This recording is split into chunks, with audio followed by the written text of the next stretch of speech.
Alors, notre deuxième speaker est docteur en philosophie. Il est l'auteur d'une série d'ouvrages à la croisée de l'informatique et des neurosciences. Il interroge les liens entre l'homme et la machine, entre le cerveau et l'ordinateur. Il nous parlera ce soir des modèles machiniques de l'esprit. Je vous présente Gérard Chazal.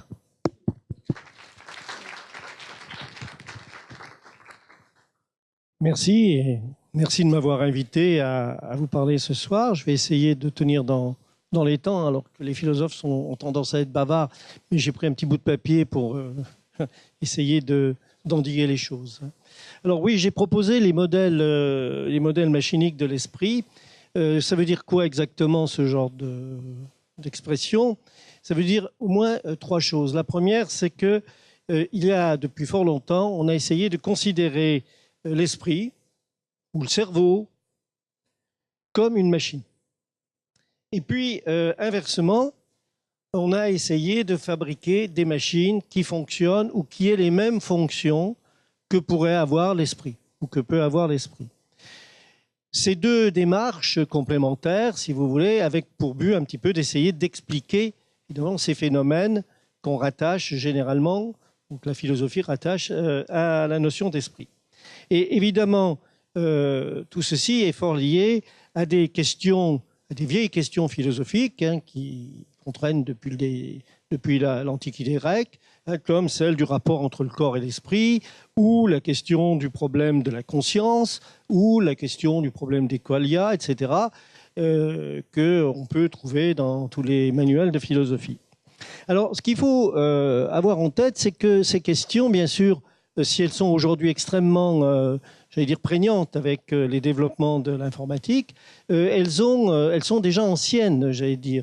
Dès le XVIIe siècle, avec l'invention des machines à calculer, on s'est posé déjà ce problème-là, puisqu'on faisait avec ces machines, celles de Pascal, celles de Leibniz, Shikard, etc., on faisait des machines qui non seulement qui ne suppléaient plus à notre faiblesse physique, comme les vieilles machines, le moulin ou le treuil ou je ne sais pas quoi, mais qui suppléaient finalement à des faiblesses éventuellement mentales, entre guillemets, c'est-à-dire des erreurs de calcul en particulier. Et tout autour du XVIIIe siècle, on voit des tentatives. On a fait des machines parlantes, des têtes parlantes, l'abbé Michal en particulier. On a fait des automates écrivains. Alors évidemment, c'est très limité. Il écrit toujours la même chose, le pauvre automate de Jacques-Edros, que vous pouvez aller voir à Neuchâtel. Il existe toujours. On a essayé aussi de faire des machines qui jouaient aux échecs. Le fameux joueur d'échecs de Mézel. Bon, on sait que c'était bien sûr une tromperie. Il y avait quelqu'un qui était en fait caché dans la machine. Mais bon, vous voyez, on imaginait quand même que c'était possible qu'une machine puisse jouer aux échecs. C'est-à-dire se livrer à des activités dites intellectuelles. Alors évidemment, ça n'est pas très très loin ce qui peut se passer à ce moment-là, mais certains philosophes quand même commencent à envisager sérieusement cette problématique de modèle machinique de l'esprit. C'est Hobbes, par exemple, qui dit « penser, c'est calculer ». C'est plus tard la Métrie, au XVIIIe siècle, pour qui l'homme-machine, notre esprit, est une machine et pourra s'expliquer en termes de rouage, de ressort. Évidemment, c'est un peu rudimentaire, ça nous paraît rudimentaire, mais c'est une démarche qui reste, à mon avis, quand même intéressante aujourd'hui, bien sûr, avec l'informatique. Alors, j'allais dire, ces questions ont pris un aspect beaucoup plus crucial et sont devenues beaucoup plus importantes à partir, disons, du milieu du XXe siècle, la guerre essentiellement, avec la cybernétique et l'informatique. C'est-à-dire, en fait, des machines qui avaient une certaine autonomie, une certaine autorégulation, c'était essentiellement ça la question de la cybernétique, et aussi donc la puissance de calcul des ordinateurs, des premiers ordinateurs. Et très très vite, un certain nombre de gens se sont dit que ces machines-là, finalement, c'était quelque part des esprits, ou pouvaient fonctionner comme des esprits. On a commencé à poser la question, une machine peut-elle penser? Et si certains connaissent, l'article de Turing sur cette question-là date de 1950, je crois, 1952, je la date exacte en tête. Donc vous voyez, c'est quand même, on est tout à fait au début de l'informatique. À cette époque-là, il n'y avait pas d'Apple, ni de PC à disposition, mais il se pose déjà cette question en essayant de la décaler, en disant le fameux jeu de l'imitation. On pourra dire qu'une machine pense quand on ne pourra pas la distinguer à travers un dialogue, si vous voulez, sans vue, on ne pourra pas la distinguer d'un être humain par le jeu des réponses et des questions. Alors, en fait, les premières grandes applications vont être le fait de ce qu'on appelle l'informatique symbolique ou la machine syntaxique. C'est-à-dire la première grande idée, c'est que finalement, penser, c'est manipuler des symboles et des signes dans notre tête, et puis quand notre tête n'est pas suffisante, sur du papier. Et donc, une machine qui pourrait penser, ça serait une machine qui manipule des symboles. C'est la grande idée de l'informatique dans les années, j'allais dire, 60 à 80, à peu près. C'est le grand, j'allais dire, le grand patron de cette conception-là, c'est Marvin Minsky, connu, qui est mort il n'y a pas très longtemps. Alors, qu'est-ce qu'on essaye à faire ? Bien, on essaye, avec ces machines, de faire des choses qui relèvent effectivement d'une démarche de l'esprit, en se disant, eh bien, on aura là un espèce de reflet de notre esprit qui nous permettra de le comprendre. La machine devient une espèce de miroir de notre esprit. Et alors, on fait quoi ? On fait des démonstrations mathématiques.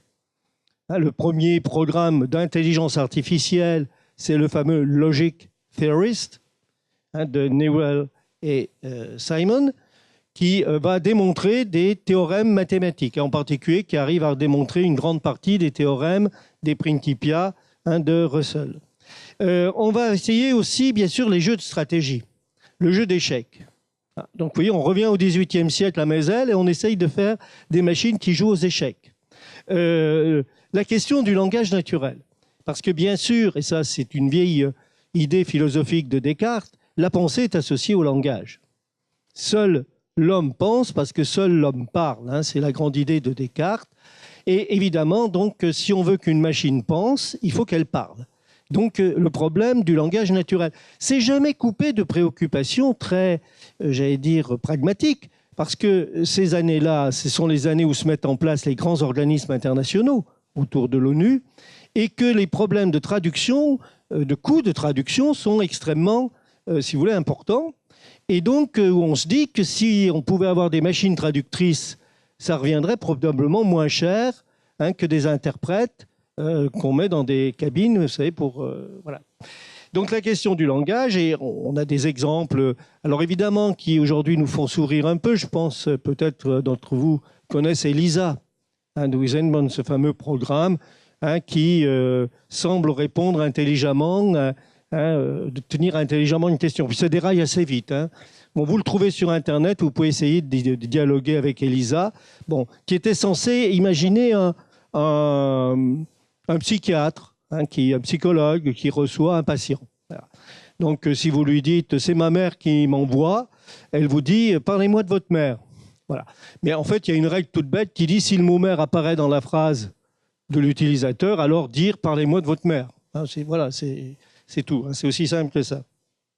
Et puis, c'est la grande période des systèmes experts, c'est-à-dire ces systèmes où on met de la connaissance dans la machine et la machine va effectuer des déductions. Donc, c'est des systèmes à règles, des règles de déduction. Si A, B, C, alors D, etc.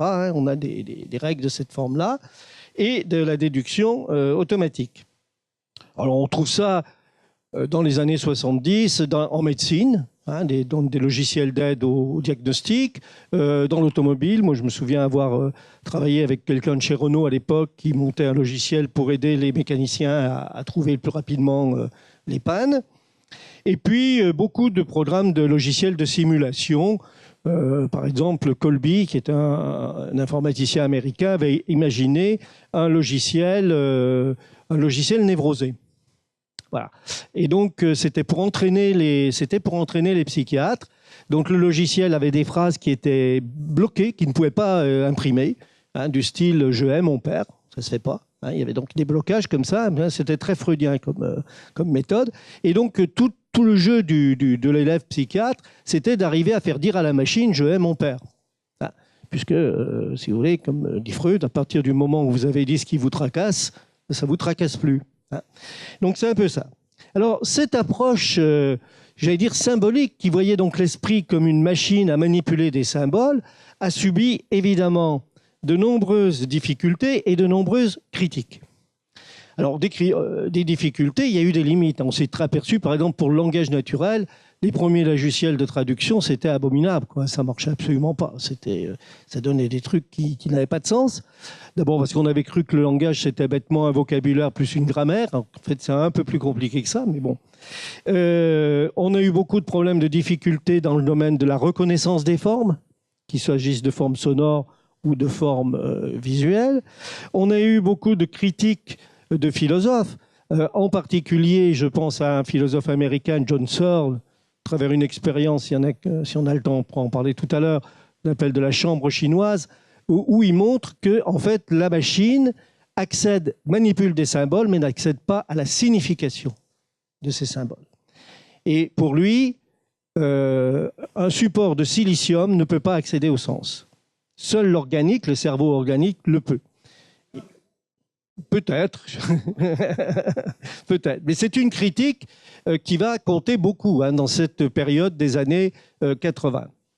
Et puis aussi des critiques qui viennent des neurosciences. Je pense en particulier à des gens comme Damasio, par exemple, ou des psychologues comme Daniel Kahneman, qui montrent qu'en fin de compte, penser, ce n'est pas toujours purement rationnel. Or, les machines, si vous voulez, ordinateurs, fonctionnent sur une logique, elle, qui est parfaitement rationnelle. Or, nous pensons pas toujours de manière complètement rationnelle, et je pense que d'ailleurs, l'intervention avant, d'une certaine façon, nous le montre, si vous voulez. Alors, par rapport à ça, on est revenu, dans les années 70-80, à un système qui avait été un petit peu, tout de suite, au lendemain de la guerre, qui avait été testé, c'était d'imiter non plus simplement la manipulation de symboles, mais d'imiter la structure du cerveau, c'est-à-dire ce qu'on a appelé les réseaux de neurones formels ou de neurones artificiels. C'est-à-dire de faire des petites unités qui fonctionnent comme un neurone, qu'on relie ensemble et essayer de faire quelque chose qui pourrait, comme ça, être une espèce de machine pensante. Alors, au début, ça a très mal marché. En particulier, Minsky a critiqué de manière extrêmement violente la première expérience de Rosenblatt. Et donc, finalement, ça a été une espèce de coup d'arrêt à la recherche dans ce domaine, dans les années 70. Tout le monde s'est écarté de ça. C'était très mal vu dans les universités de s'intéresser à ce genre de choses. Si vous vouliez casser votre carrière d'informaticien, vous n'aviez qu'à faire ça. C'était un peu ça, quand même, il faut le reconnaître. Et puis, on y est revenu petit à petit dans les années 70-80 parce que justement pour essayer de dépasser certaines limites qu'on rencontrait avec l'informatique, j'allais dire classique, symbolique. Et on a retrouvé ça en particulier dans le domaine de la robotique. On a commencé à dépasser aussi les limites de Rosenblatt. On a fait des réseaux multicouches, on a eu des algorithmes d'apprentissage avec rétropropagation de l'erreur, etc. Il y a eu tout un développement de la recherche à ce niveau-là qui fait que ça s'est beaucoup développé. Et ce qui est intéressant, si vous voulez, c'est que philosophiquement, la première informatique, dans le fond, elle est dualiste, elle est cartésienne. C'est-à-dire il y a d'un côté la machine, le hardware, qui correspondrait à notre cerveau. Et puis de l'autre côté, il y a le software qui correspond à l'esprit, mais qui est presque immatériel. D'ailleurs, c'est une idée qui a beaucoup couru chez les informaticiens qui manipulaient des choses immatérielles. Et puis, donc, la fonction, l'esprit, c'est un ensemble de fonctions qui peuvent être réalisées par différents dispositifs. Soit un dispositif organique, notre cerveau, soit un dispositif à base de silicium, l'ordinateur. Et donc, il y a une espèce de, vous voyez, de ce qu'on appelle parfois la multiréalisation. On peut réaliser avec des appareils différents la même fonction. Et donc une forme de dualisme, c'est ce qu'on a appelé ça le fonctionnalisme. Il y a un certain nombre de philosophes qui ont été des gros partisans de ça. Une forme de dualisme. Alors que la philosophie qui va se développer autour des réseaux de neurones formels est beaucoup plus, je dirais, matérialiste. C'est-à-dire l'esprit n'est plus séparé de la matière, il y est complètement immanent. Hein, il est complètement immanent à la matière. Le sens n'est plus dans des signes ou dans des symboles et dans des règles de combinatoire, hein, mais il est vraiment dans la structure réticulaire et dynamique d'un réseau de neurones. Alors évidemment, un cerveau, c'est des milliards de neurones et des milliards de connexions. On n'est pas en mesure encore de fabriquer artificiellement des réseaux de cette taille-là. En plus, au début, tout ce qu'on savait faire, c'était les simuler sur des ordinateurs classiques. Il y a seulement, à ma connaissance, une dizaine d'années où Intel, par exemple, fabrique maintenant des réseaux de neurones encapsulés dans des puces. Mais c'est relativement récent. Alors, où on en est aujourd'hui de ces deux modèles, de ces deux, si vous les approches, ces deux approches philosophiques en même temps que techniques, hein, qui ont été en guerre. Hein. C'était vraiment très, très violent parfois. Hein. Il y a des articles de Minsky d'une extrême violence vis-à-vis du neuromimétisme, hein, de l'approche par réseau de neurones. Disons qu'aujourd'hui, cette espèce de guerre est un peu dépassée. Pourquoi? Parce que dans le fond, on a de plus en plus, et il y a peut-être des gens ici qui sont beaucoup plus au courant que moi, on a de plus en plus de systèmes qui mêlent allègrement les deux.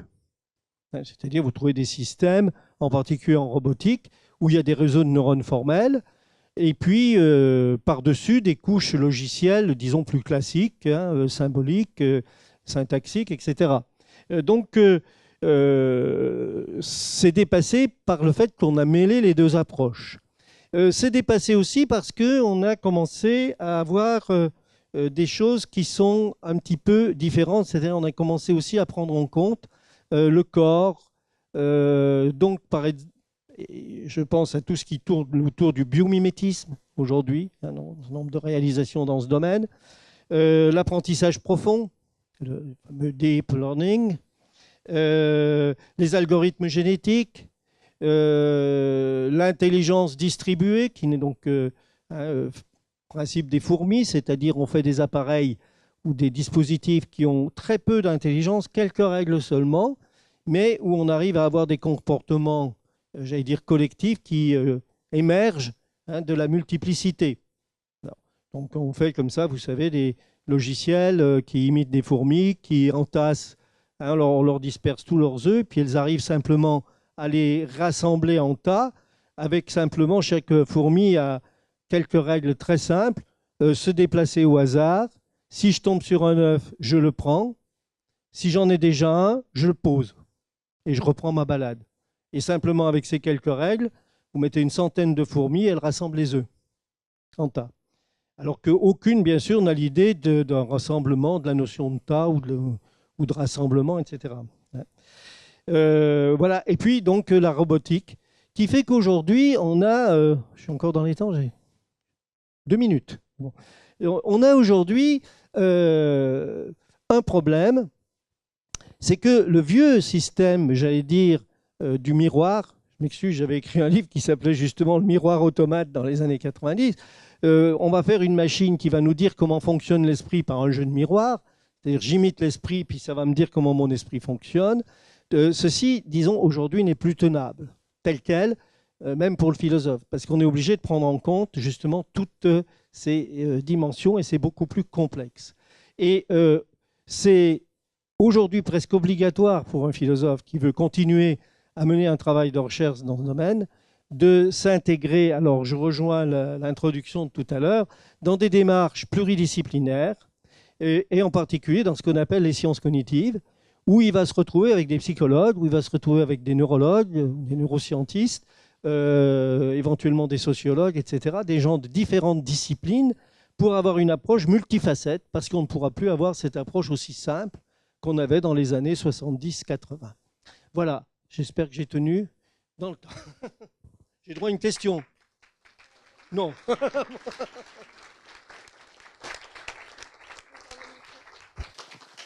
Merci beaucoup Gérard. Du coup, on n'a pas le temps pour une question. Si vous en avez une, vous pourrez la poser lors du petit débat à la fin.